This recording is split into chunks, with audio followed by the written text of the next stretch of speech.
Hello बच्चों, good morning. Sanskrit में 8वां पाठ कर्मयोगी स्वामी केशवानंद हम पढ़ेंगे, ठीक है ना। तो आज जो हम पाठ पढ़ने वाले उसका नाम क्या है? कर्मयोगी स्वामी केशवानंद। राजस्थान की रत्नगर्भा यह वसुंधरा धीर वीर लोक देवता भक्तों योगियों तपस्वियों सतियों संतों की खान रही है, ठीक है। राजस्थान की रत्नगर्भा, रत्नगर्भा मतलब कि राजस्थान की जो ये भूमि है यह अपने अंदर, ठीक है ना, अपने अंदर कई रत्नों को समाये हुए हैं, यानी कि इस भूमि से कई रत्न पैदा हुए हैं। यह वसुंधरा, वसुंधरा यह धरती, धीर वीर लोक देवता, लोक देवता कौन से होते हैं? स्थानीय देवता, ऐसे लोग जो अच्छे काम करते हैं फिर उनको देवता के रूप में पूजा जाता है। भक्तों योगियों तपस्वियों सतियों संतों की खान रही है, ठीक है ना। सती यानी कि जो स्त्रियां जोहर कर लेती थी और सती हो जाती थी वे सतियां कहलाती थी। वे रत्न क्या है, ठीक है। अगर कोई यह सोचे कि ये रत्न क्या है, धीर वीर लोक देवता भक्त योगी, तो ये कौन से रत्न हैं? यदि कोई व्यक्ति ऐसा जानने की इच्छा करे तो इनकी इतनी लंबी संख्या है कि सभी का नाम लेना आसान नहीं है। मतलब कि राजस्थान की भूमि पर इतने धीर वीर लोक देवता भक्त योगी तपस्वी सती व सतियां व संत पैदा हुए हैं। अगर उन सब का नाम लेना शुरू करें तो उनकी इतनी संख्या है कि इन सब का नाम लेना आसान नहीं होगा। इसी भूमि पर अभी पैदा हुए एक नर रत्न स्वामी केशवानंद जी का प्रेरक जीवन ग्रंथ यहाँ संक्षेप में प्रस्तुत किया जा रहा है, ठीक है ना। उन्हीं रत्नों में से, ठीक है, इस भूमि पर पैदा हुए नर रत्न, ठीक है। नर रत्न यानी कि नर रत्न स्वामी केशवानंद, ठीक है ना। नर के रूप में जो रत्न पैदा हुए स्वामी केशवानंद, उनके प्रेरक जीवन व्रत को हम संक्षेप में यहाँ पर पढ़ेंगे, ठीक है। स्वामी केशवानंदस्य जन्म पौष मासे 1940 तमे विक्रम संवत्सरे ईस्वी 1883 राजस्थानस्य सीकर जनपदे मगलूणा ग्रामे। स्वामी केशवानंदस्य जन्म पौष मासे 1940 तमे विक्रम संवत्सरे ईस्वी 1883 राजस्थानस्य सीकर जनपदे मगलूणा ग्रामे अभवत, ठीक है। स्वामी केशवानंद का जन्म पौष मास में, ठीक है ना, जो हिंदी महीने हैं। पौष माह जो है वो एक हिंदी महीना है। पौष माह में 1940 विक्रम संवत, ठीक है। पौष माह 1940 विक्रम संवत में ईस्वी सन 1883 और ईस्वी सन कौन सा था? 1883, ठीक है ना। तब राजस्थान के सीकर जिले में मगलूणा गांव में हुआ, ठीक है। अस्य पितृनाम ठाकुर श्री ढाका इति मातुश्च नाम साराम इत्यासित। इनके पिता का नाम ठाकुर श्री ढाका व इनकी माता का नाम सारा देवी था। बाल्ये केशवानंद नंदस्य नाम बिरमा इत्यासित, ठीक है ना। बाल्य यानी बालक, जब ये केशवानंद छोटे थे तब इनका नाम क्या था? इनका नाम बिरमा था। इनको बिरमा कहकर पुकारा जाता था। यदा एषः बाल सप्तवर्षकल्प आसीत्, ठीक है। जब यह बालक 7 वर्ष के थे, ठीक है ना, जब यह बालक 7 वर्ष के थे, तदेव उष्ट्रमेकम आश्रित रत्नगढ़ स्थले जीवन यापनम कुर्वस्य पिता दिवंगत। तब जब स्वामी केशवानंद 7 वर्ष के थे तब उष्ट्रमेक आश्रित यानी कि ऊंट का सहारा लेकर मतलब कि इनके पिताजी जो थे उनके पास एक ऊंट था और उसी से उनकी जीविका चलाते थे, ठीक है ना। उनका जीवन यापन कर रहे थे और जीवन यापन करते करते वे दिवंगत हो गए, वे स्वर्गवासी। केशवानंद 7 वर्ष के थे तब उनके पिता की मृत्यु हो गई। पितुः प्राणयातः प्रागेव विपन्नतायां श्रेष्ठगृहेषु गोधूमादि पेषणं पात्रमार्जनम इत्यमेव मादिभिः कार्ये यथा कंचित काल यापनम कुर्वन्ति।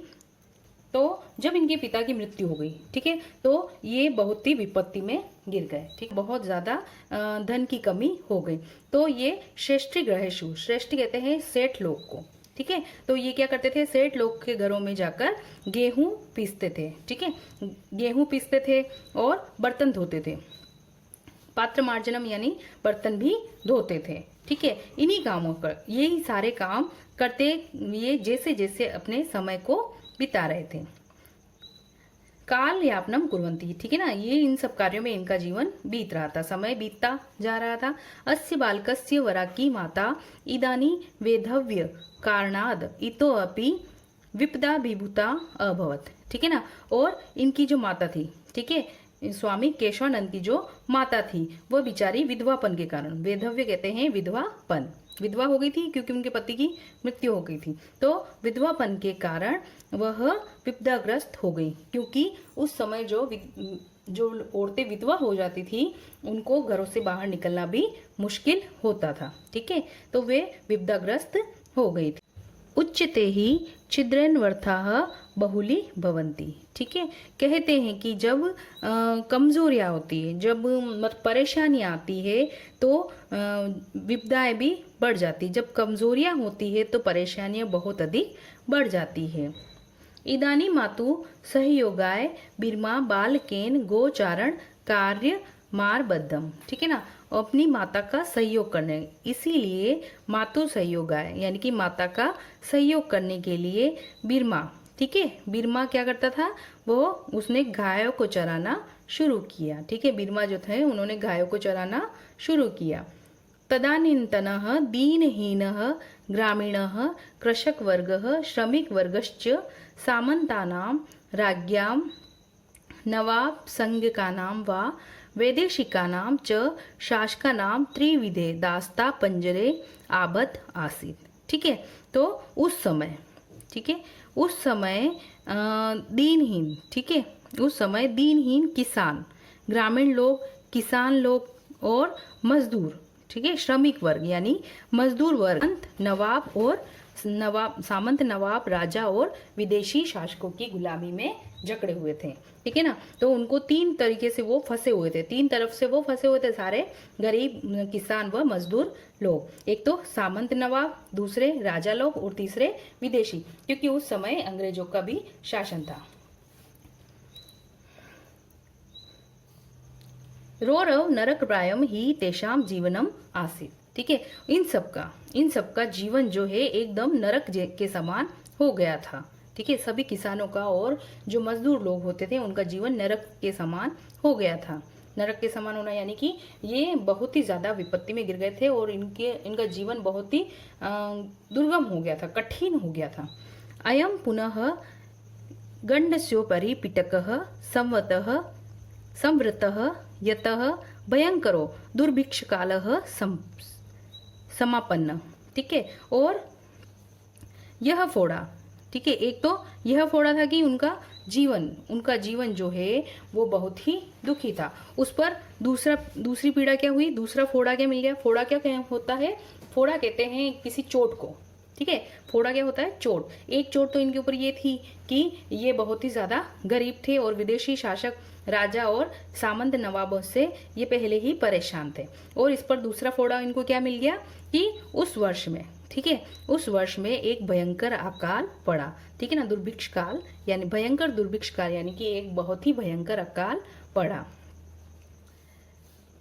56 या अकाल इति कुख्याते विक्रम संवत 1956 तमस्य तस्मिन् दारुणे दुर्भिक्षे प्राण धारण अपि दुर्भरमासीत, ठीक है ना, और उस समय में 56 अकाल, इस अकाल को क्या कहा जाता है, 56 अकाल कहा जाता है, क्योंकि उस समय विक्रम संवत 1956 था और 1956 में जो ये अकाल पड़ा इसका नाम क्या था, 56 अकाल, और ये बहुत ही कठिन अकाल था, बहुत ही कठोर अकाल था, ठीक है ना।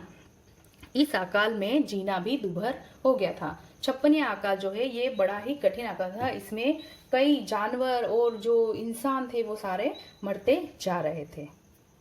तो बच्चों इस पाठ में हमने मतलब अभी तक क्या पढ़ा, स्वामी केशवानंद के बचपन के बारे में पढ़ा, और उस समय एक तो इनके पिता की मृत्यु हो गई थी तो इनके परिवार की हालत वैसे ही बहुत खराब थी, और ये इन्होंने क्या किया, अपनी माता का सहयोग करने के लिए इन्होंने गायों चराना शुरू किया, और तब इन्होंने देखा कि उस समय के जो दीनहीन कृषक वर्ग के लोग हैं, जो किसान लोग हैं और जो मजदूर लोग हैं, वो एक तो वहाँ के जो नवाब लोग होते थे, ठीक है ना, सामंत यानी कि जो जमींदार लोग, सामंत लोग और राजा लोग, और दूसरे विदेशी शासक, इनसे परेशान थे, ठीक है ना। 3 तरफ से ये दुविधाओं से घिरे हुए थे और इसके ऊपर एक भयंकर अकाल उस समय पड़ गया, जिसको छप्पनिया अकाल कहा जाता है, ठीक है। तो उस अकाल में और भी स्थिति बहुत ज्यादा गंभीर हो गए, सब तरफ दुविधा ही दुविधा फैल गई और यह जो अकाल था यह बहुत ही कठोर अकाल था।